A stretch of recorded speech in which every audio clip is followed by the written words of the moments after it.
Yes, So, Kavya. hello everyone. Welcome to the World Copyright Day. And for the topic for this session is copyright and education sector. I would first like to introduce the chair for the day, Mr. Girish Srivastav. I can't even express my gratitude and the honor that I feel towards the fact that you're here and part of our event. Thank you so much for being here. Mr. Girish has a career spanning over 30 years. Mr. Girish has worked with Indian Broadcasting Foundation. He has given an immense contribution towards its field and can't thank that enough. Given his extraordinary contributions in the policy and regulatory affairs as well, Mr. Girish is presently advising firms on content, technology matters, intellectual property rights, trade policies, and regulatory affairs. Such an immensely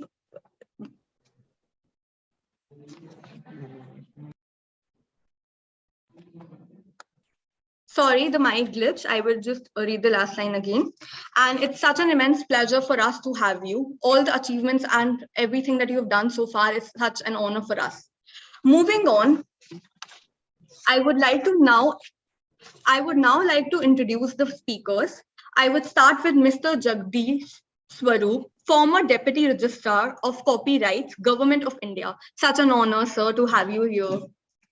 I would now move on to the second speaker, Mrs. Carolina Morgan, Chief Executive and Secretary General of IFRO. Thank you so much, ma'am, for being here. It's such a great pleasure for us.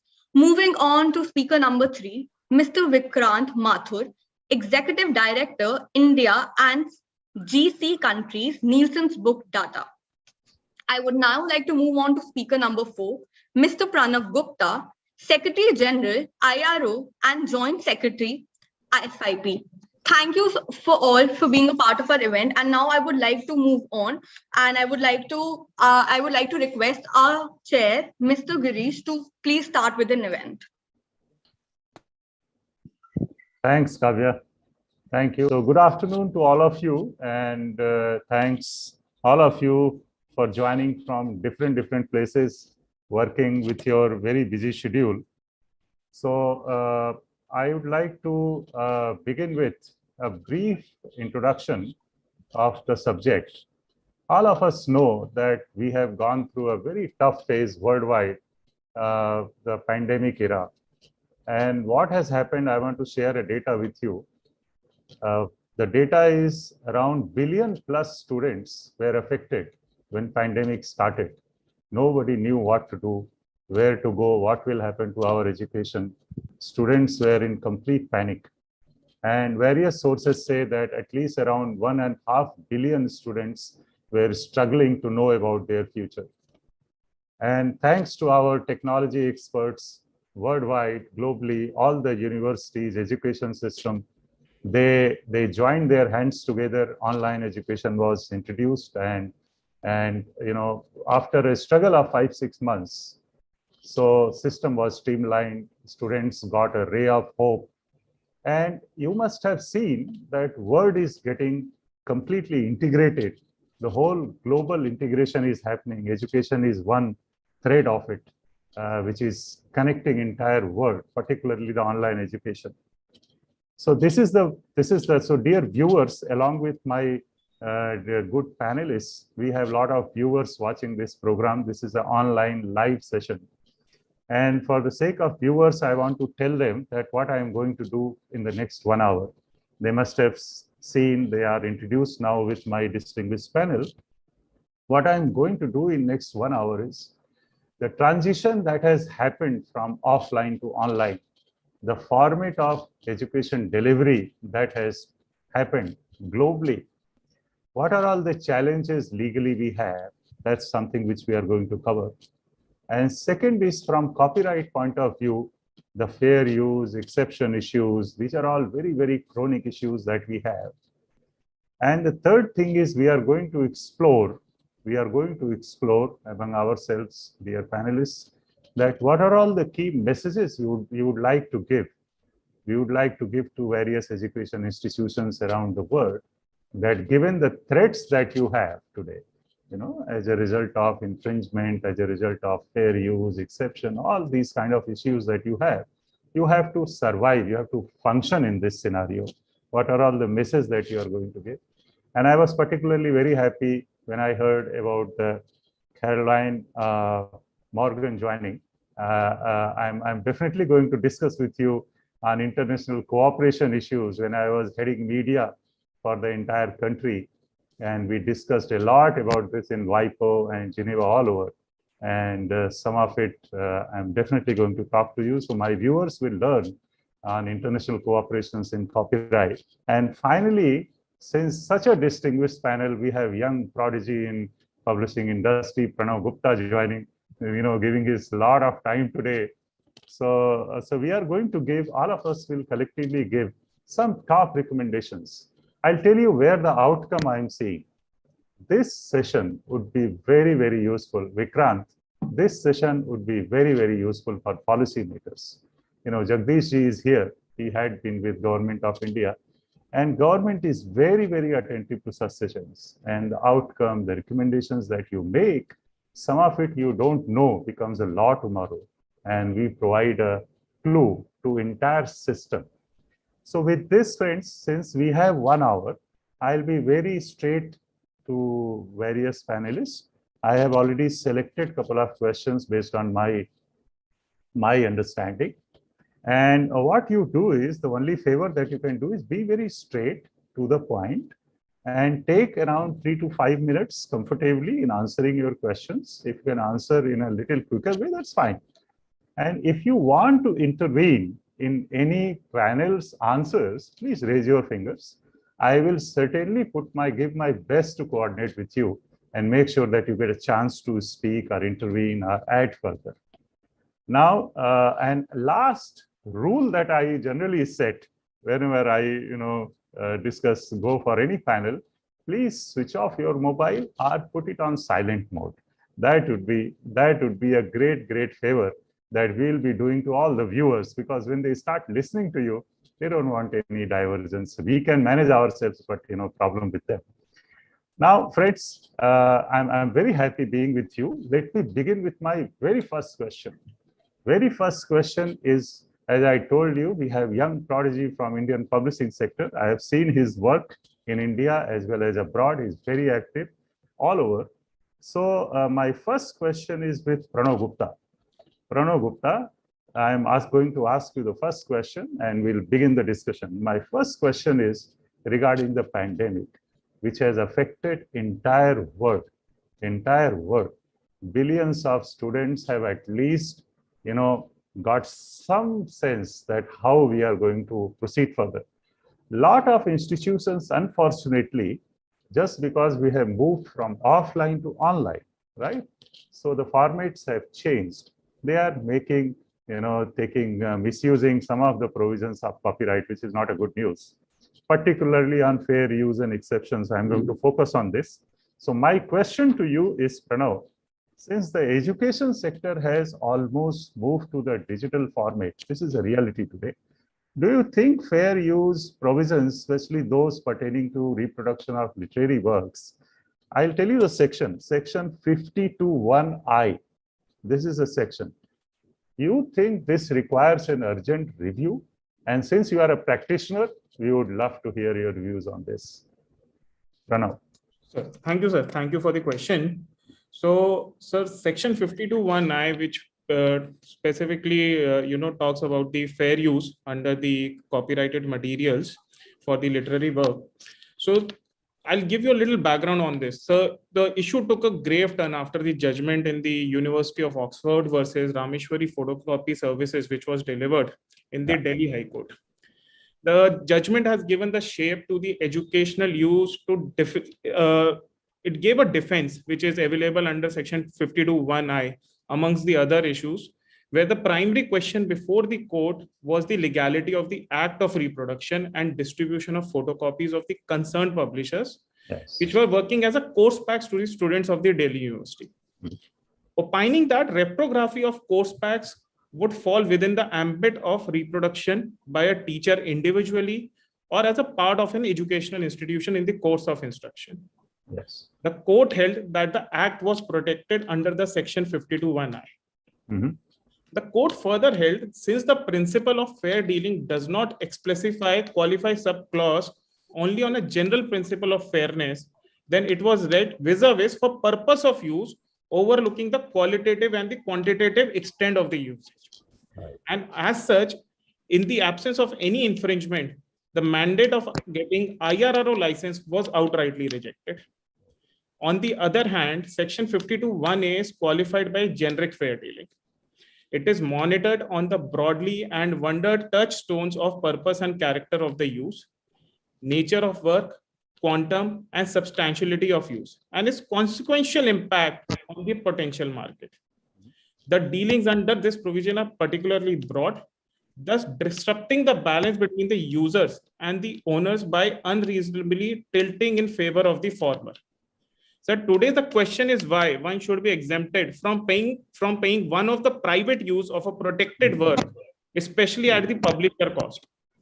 Ensuring access to the knowledge is the duty of the state, not the publishers or the private entities.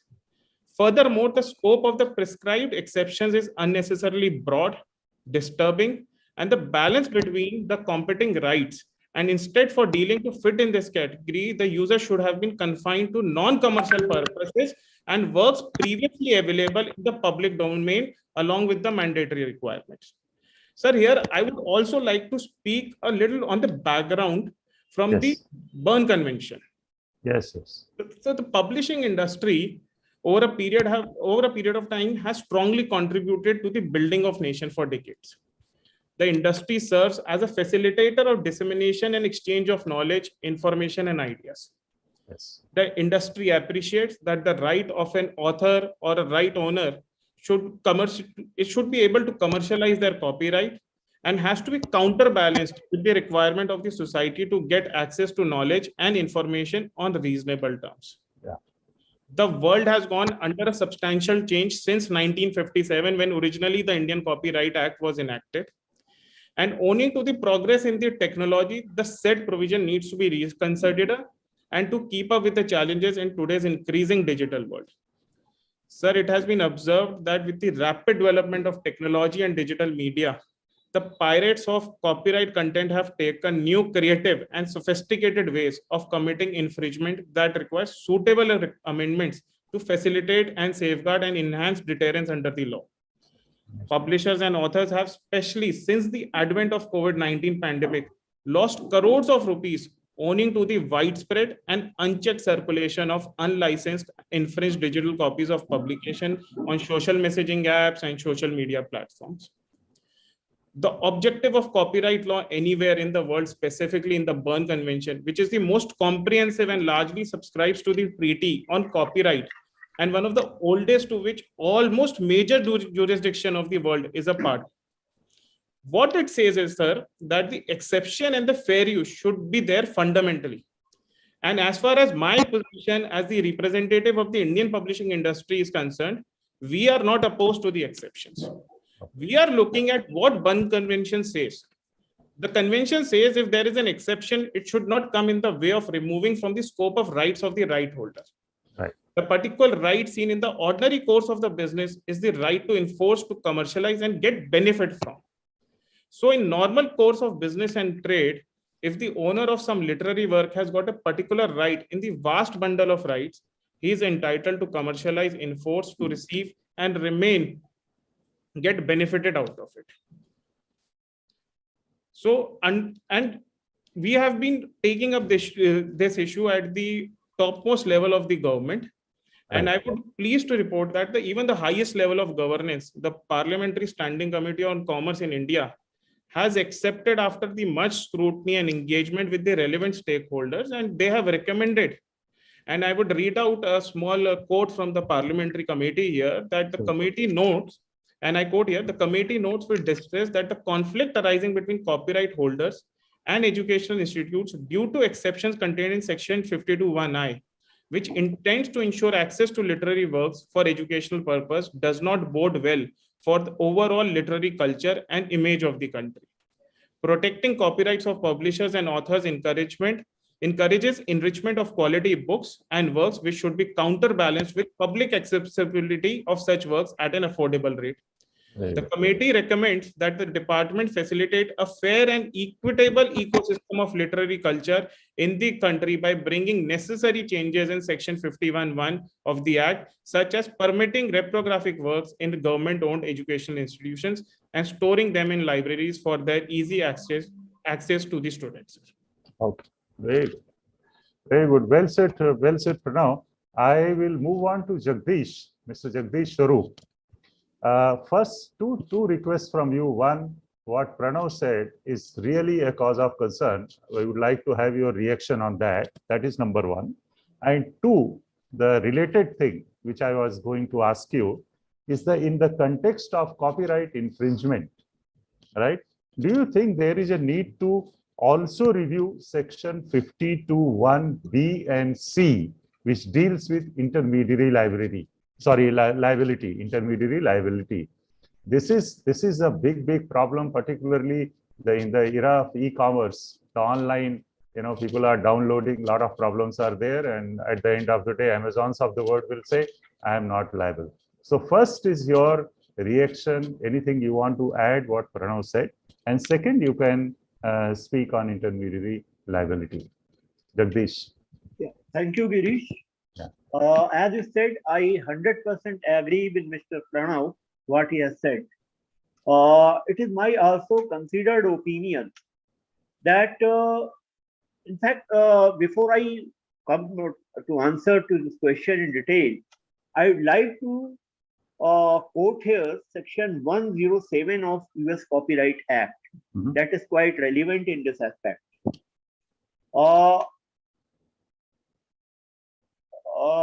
To protect the interest of copyright owners, let them enjoy the fruit of their skill and hard work put labor. There is a crying need, no doubt, to urgently review section 52(1)(i). What enumerated in section 107 of US Copyright Act, they have given some factors which is analyzing the fair use. These factors are inter alia, which is important with our reference. The purpose and character of use, including whether such use is of a commercial nature or it is for non-profit educational purpose. The second aspect is the nature of copyrighted work. The third one is the effect of use upon potential market for or value of the copyrighted work. So under the changed circumstances, when online education system has become the need of the day, in my opinion, the Indian law must be amended to incorporate some provisions similar to US law, and keeping in view the changed circumstances, changed scenario under the pandemic, because it is going to be a permanent mode, I think, in future. And education sector must come forward to represent it to the government at the highest sector and press upon them to urgently review this section. Now, one question. Sorry to interrupt you, Mr. Jagdish. Here, you said we should change in the line with US law. Why US law? You think US law and European laws are aligned? No, I'm just taking it for example. Okay. Because when we amend our Indian law, we must take references from global Right. laws. Yes. We yes. just compare the best practice in other countries. Yes. So yes. this is one of the best practice we should incorporate. We should incorporate in our law, because they clearly make the difference between the commercial use and the fair use. Yeah. In view of the changed scenario, when online classes are going on there, it is pure commercial use. No more it is fair use. Okay. Because fair use purpose was that to use some small portion of the text for research purpose, for instruction purpose, where the entire course material is disseminating on online method. Definitely it is going to stress the copyright owners. Okay. So we may adopt this best practice Okay. The second part of the question regarding this section 52(1)(b) or C, Yes. I think there is of course, there is a need to review it, but there is a limited scope of review in this regard. Mhm. In my opinion, as provided in proviso to section 52(1)(c), the period of 21 days refraining the intermediary from facilitating the access in absence of a court order is too short a period. Mhm. Because in Indian court, nobody can expect that within 21 days we could Yeah, get any relief or any order. that's true. So I think it should be done away. The limitation should be done away, and the intermediaries must refrain from facilitating the access till they receive an appropriate court order. So I think this 21 period should be done away. That is the only limited scope. Mr. Jagdish, two straight questions I wanted to ask you because I was recently dealing with content regulation. Our previous minister, Ravi Shankar Prasad ji, made a lot of changes in the law. You must have seen that. And there was complete uproar all over the media industry. I come from media industry most recently. And news channels were particularly very concerned about it. So the case of Amazon was quoted. And our law was asking them that if there is any culprit, we would like to know the source. So they said, if we disclose you the source, the encryption issues are there. So because we sign a privacy agreement with them. Supposing in this case also, the platform starts saying that intermediary liability when you start discussing, how do you answer that? And I'm asking very, very frank question. Do you agree as a lawmaker with this or not? They should be made liable or not? No, of course, because you very rightly said that in view of the Amazon case, Yeah. they must be made liable because they cannot prove innocent Yes. unless their involvement is there. It cannot be said that it is without their knowledge or with their concern it is stored or it is used. So up to some degree, they must be held liable for that. So I think this requires very serious attention. This was one of the fundamental issue that was raised in content regulation as well. Yeah. Because of the security issue, somehow they have managed it. But now the publishing industry is talking about this. That's really strengthens the case. Thank you, Jagdish ji. And now I'll move to Vikrant. Hi, Vikrant, are you there? No, your mic is switched on. Yeah. Yeah, absolutely, I'm there. Yeah, you're there. So Vikrant, I want to ask you about the key messages. What key messages would you like to give? You know, I told you we have migrated from offline to online. Formats of education have changed. And from Nielsen, you do a lot of business all over India, GCC countries, dealing with copyright. So the very simple question that I want to ask you, that what messaging you would like to give to all the universities, schools, professors, which helps them to prevent the infringement of copyright? I mean, you can just give us 3-4 top messages. There will be a lot of messages you must be having in mind. absolutely. I mean, we need to understand that education is a prime forte for this country. I mean, if you look at the publishing market itself in the country, over 90% of the market is educational.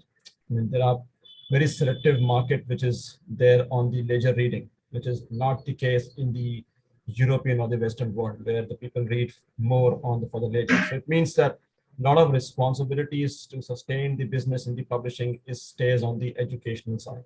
Yes. And many times it has also been seen that we get into this unintentionally because people or the professors, teachers are unaware of the copyright infringements and all the acts. So I believe that the message is very straight, is there has to be some kind of awareness program about them, telling them about do's and don'ts. At the same time, we also got into the association with FIP and did the photocopy survey kind of work, Yes. wherein we did a very small a pilot kind of survey, and we got the information around that kind of photocopy being done on the by doing the educational books. Very interestingly, because it was small survey that we have done it, 30% of the photocopy shop was saying that they are doing it for that business. And within the 30%, they said 70% or other 60%, they were saying hard copy versus 40% coming out from the soft copy. I think we also need to do, so there are a lot of questions around how and what.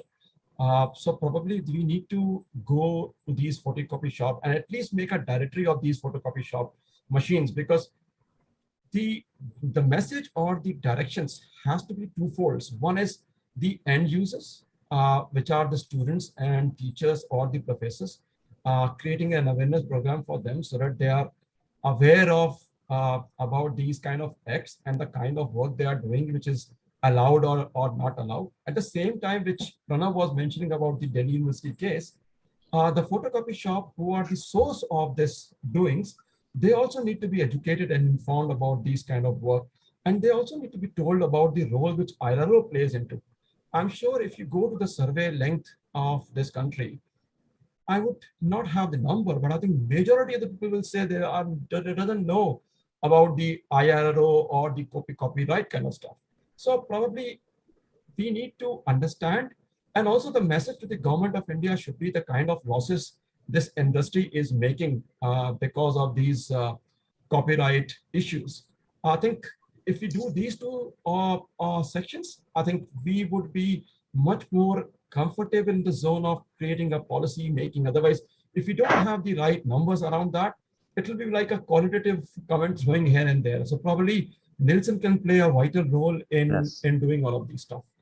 One very quick question, then I'll move to Pranav. Pranav is definitely going to add something on this.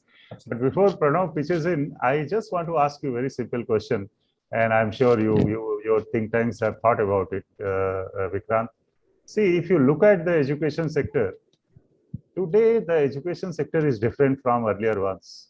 You have a lot of startups, billion-dollar club. You look at the edtech companies, you know, the largest number of unicorns last year we had from edtech space. You have Byju's, you have Unacademy and all over, and Upgrad. You know, they also call themselves, and a lot of universities are there in corporate world who are very rich. Now, if they also want these kind of facilities, you know, what has been given to education sector, I'm sure Jagdish ji will enjoy, you know, removing them from the list. So I think, don't you think this is unfair? And I'm very keen to see a study, if you can initiate, you know, speak in your board, that you must create a list of all those education corporate institutions who are for profit. And there are a lot of billion-dollar startup clubs. I don't think they need support of the copyright section for you know, making copies free of cost and pirating and infringing copyrights. That's very, very sad to have.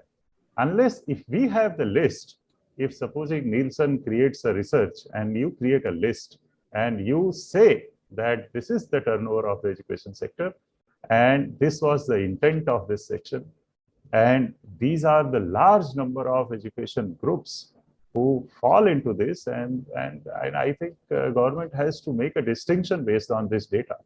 Oh, I think this is completely unjustified, and they should volunteer not to misuse this section which is there in the law. I do agree. That's my concern as well as question to you. If you can take some action on this through research. I mean, we would be happy to have these kind of research for and that's the area and expertise that we carry on in the Nielsen and especially in the book division. At the same time, if you look at this test, which is getting into the more edutech nowadays, it's nothing new. If you go back to history, we also had the distant learning program where you used to receive the booklets from the if I name someone Indian, like a brilliant tutorial, Agrawal, it's the technology has evolved over the period of time, and so is the the copyright issues have evolved. And I think there is a need to investigate more carefully on these. Yes. And I'm absolutely, you are right, and the bang on the target that these the bigger companies who are investing a lot of on the edutech side of it need to be evaluated on this stream. So I'm totally on board with it. Very good. So Pranav, I'll request Pranav first to add on this, and then I have additional request to make to Pranav that maybe after the session he can discuss with Vikrant how to create the research plan around this, and that would be a very, very good data for the government. Pranav, you wanted to add something on this? I wanted to add what would be the key messaging, what we at the universities or at the school level, we can inculcate, or we can, as an industry, we should. So my point of view here was that today's readers will be the creators and innovators for tomorrow. Yes. Copyright touches our lives daily. Whether you read a book, you watch a film, you transfer music from one device to another, you take a photo, copyright issues are everywhere present. Yeah. The copyright law aims to balance the interests those who create the content with the public interest in having the widest possible access to the content. Yeah. Sir, we must know that our civilization has been enriched, preserved, and handed down to us mainly by the writers. Yes. Future too is in their hands. Copyright is sine qua non of their survival. Yeah. Without it, writers cannot afford to write. And how then shall we learn who we are? Correct. In the digital future, anyone, everywhere can be published writer, and anyone can become a publisher. The traditional filters, the agents, the editors, the reviewers will continue to identify the talent. And for this, a function of human nature. However, even the great and undifferentiated mass of content made possible because of digitization, it requires protection. Yes. And for who knows in advance, sir, whether the Shakespeare will emerge from the digital chaos, no? Yes, absolutely. The Absolutely. copyright laws enables the authors to benefit from their creative work and foster innovation. Yes. Sir, copyright is the engine of progress. It encourages creativity and innovation and enables the producers to benefit financially. So copyright laws are relevant because it takes a lot of talent, energy, and resources to come up with creative and new ideas. Yeah. Let's talk outside the publishing industry for an instance. In a software company has to spend years and crores of rupees to come up with a commercially viable product. And it stands to lose money if someone cheaply reproduces the product and sells it for the fraction of the price. And that is what called piracy. Pirated software not only brings losses to the developing company, but it also acts as a disincentive to the others who may come up with the more innovative products. Yeah. Therefore, respecting copyright, IP, and technology is very important for all of us, which not only secures the interest of the right holders, but it adds a lot of value to the economic growth of the country. Correct. That's So it should be the mission of the state and as an industry that to respect the copyright, to respect the IP, a mission has to be carried out in this nation. Just like the Clean India movement, what our Honorable Prime Minister, Mr. Modi started. Yeah. So similar way, respect for copywriting, inculcating the value of IP, inculcating the value of copyright has to be taught right from the school level. Because in today's digital age, when we talk about Startup India or a Digital India, IP is something which is surrounding us 360 degrees at a time. So Yes. the young minds of the country needs to respect the IP. They need to understand the value of the IP, and IP is the one specific area which will now drive the economic growth of the country. Very good. Very good. Thanks, Pranav. Thanks. And You made a Dinesh, very I'm sorry, valid point. Yeah. I'm not able to find the hand raise, so I'm speaking or interrupting. And I'm No, no. supporting what Pranav has said at that, because if you look at, even in our data, we have seen that kind of authorship that we have in such a large country when compared to the international books importing from the outside world in the educational space is humongous. I mean, the kind of inflow from the outside world, if you don't give them the comfort zone or if you don't give them the copyright protection, I mean, eventually the creativeness of the author will be lost for the country. So imagine if you don't have the creative authorship and the new content around the new technology world is not coming into the country, look at and think about the direction of the educational, right from the school to any professional institute that books are being used for, will be lost completely. It's because of the people are not having the confidence in investing in this market, not in terms of revenue or in terms of by the intellectual, the creativeness that's coming in. I mean, all the content will be lost. So I'm totally supporting Parag on this, that how important this subject is to protect and bring in the international and also evolving the new content in this market. Because the people out here I was talking to one of the authors and he was said that it's not better to write because it takes too much time to write a book, but it dilutes off because of these piracy issues, all those stuff. I mean, I don't get the due credit about the book that I write it. So these are the need to be addressed through the copyright laws. All right. Now let's move on to our international cooperation question. I am looking for Miss Caroline. Miss Caroline, are you there? Yes, I'm here and I'm looking forward to contributing. Okay. Now, I have a question for you. And this is a long pending answer that I'm expecting from my system. See, if you look at the countries around the world, a lot of countries, every country has got a unique copyright framework, right? India has got a copyright framework, Australia has got, US has got, European countries have got a framework. And a lot of it is common, but the way you handle and some of the provisions are different.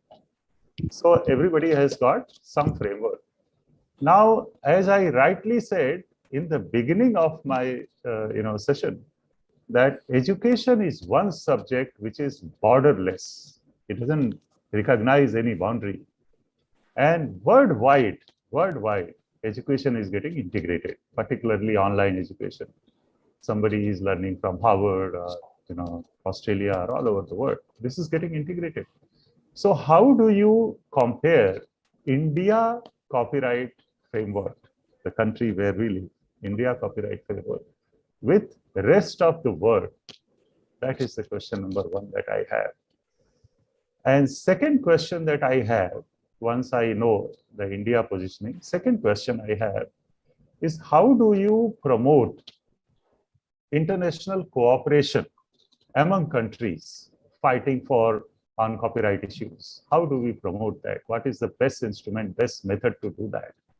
So first one, how do you see India vis-a-vis rest of the world? How do you compare this India in terms of copyright framework?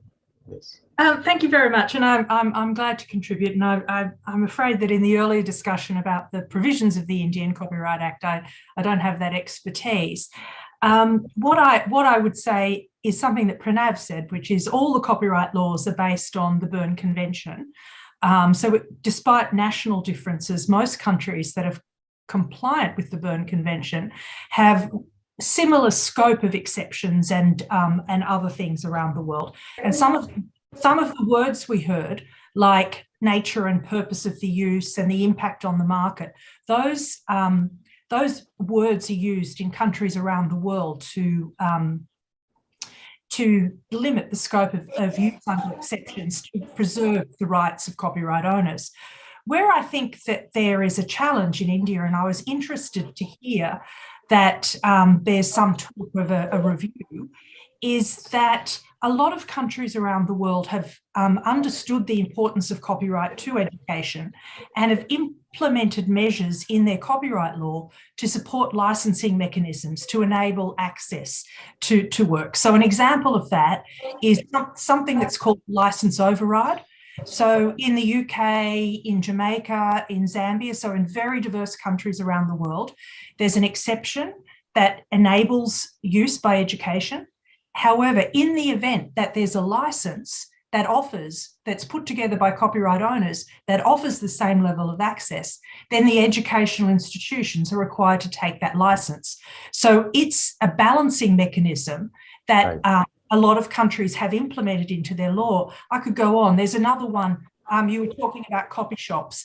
There's in a lot of countries, say Germany, Poland, other countries like that, they have a levy on those machines that's collected by the government so that they are able to go about their business and making the make the copies, but the levy is collected and paid on to the copyright owners. So I think that where India might benefit in the future is looking to some of those mechanisms.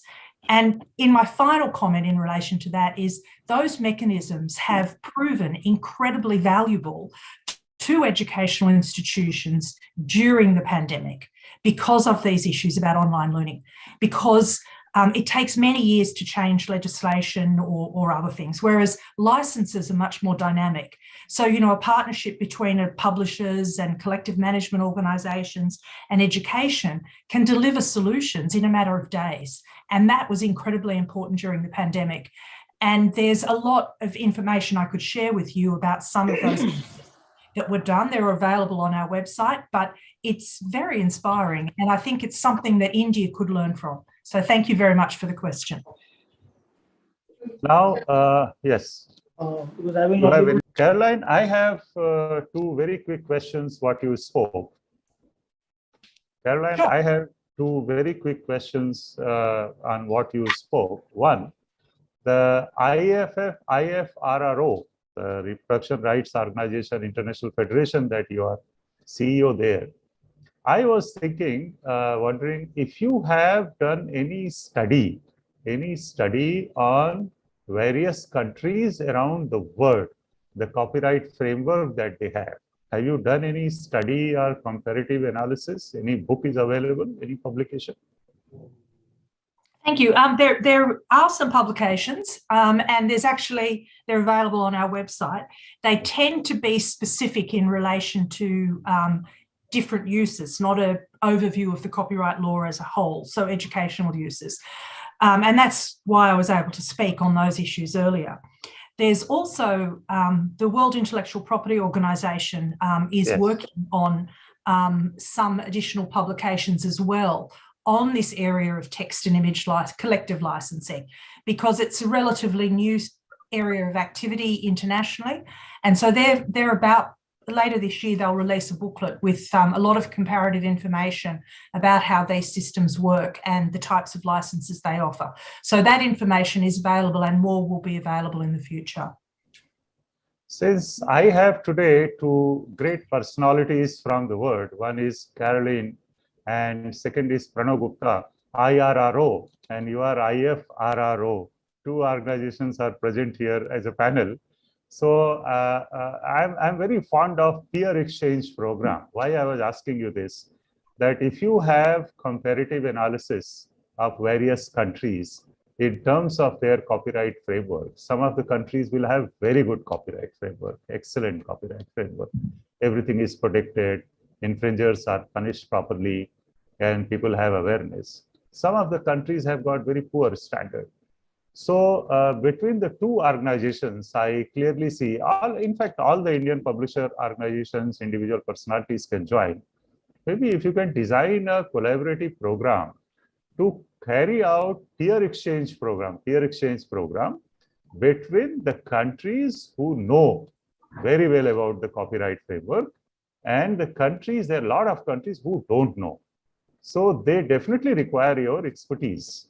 So if there is a peer exchange program happening on a regular basis worldwide, I have a feeling the imbalance that you have the gaps can be filled, and there would be greater awareness of the copyright systems across the world. And once you have that, I am borrowing the word from Pranav, what he said, foster the innovation. The word innovation I like. I've done a lot of research on this. So to foster the innovation across the world, I think you have to have a common minimum standard of copyright among countries. And this can happen, in my opinion, one of the best model is peer exchange program. What do you say?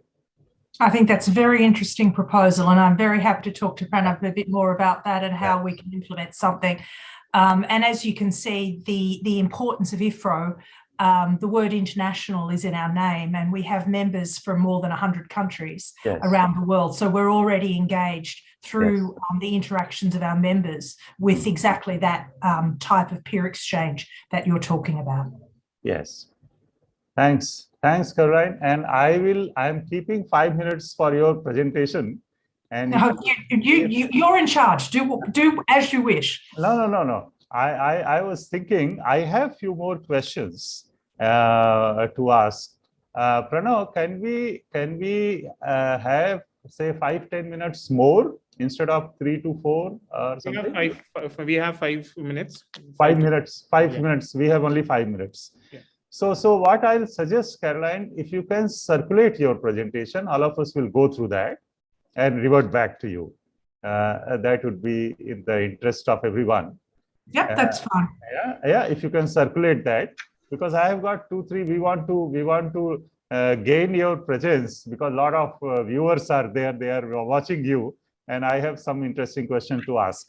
So before I go to my final question, I want to ask this question to Jagdish, and possibly Pranav can add and Caroline can add from her perspective internationally. See, countries around the world, we have copyright society. This term is very popular worldwide. We have copyright society for individual system. For education, we have a copyright society.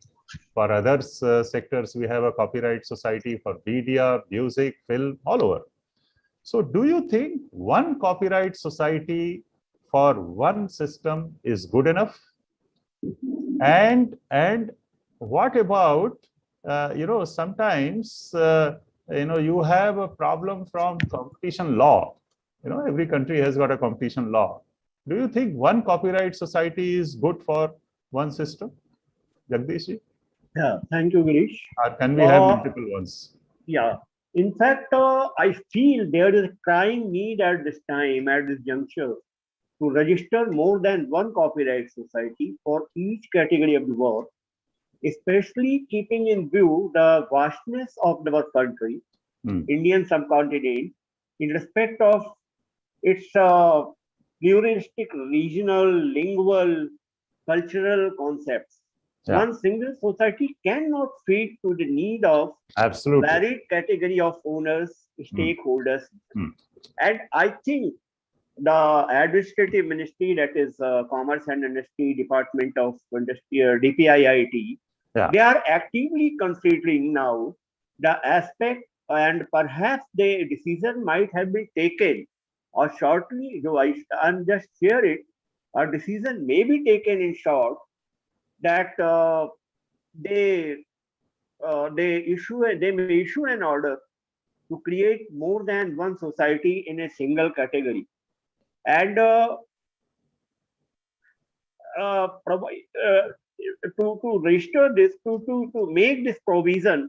I think there's no major change is required in our section 33, which administers the society, because it simply says, section 33(3) simply says that ordinarily the government shall not register more than one copyright society in one category. So ordinarily word is not mandatory. It still gives you a scope to go beyond one society. So I think ministry has, in the course of taking a decision, a call on this, and definitely there is a crying need to register more than one society in a single country. Good, sir. Now, my last question from all of you, for all the dear viewers, all of us were engaged in multiple questions. We had a very good session. Caroline shared her views, international views. Pranav shared a lot of his views. One critical, I'm not going to ask you 3. I had plans to ask you 3 inputs, but one critical question, one critical messaging, one top on the line messaging that you would like to give viewers on copyright in education. I'll begin with Jagdish. Yeah. One message, top on the line message that you would like to give. Yeah.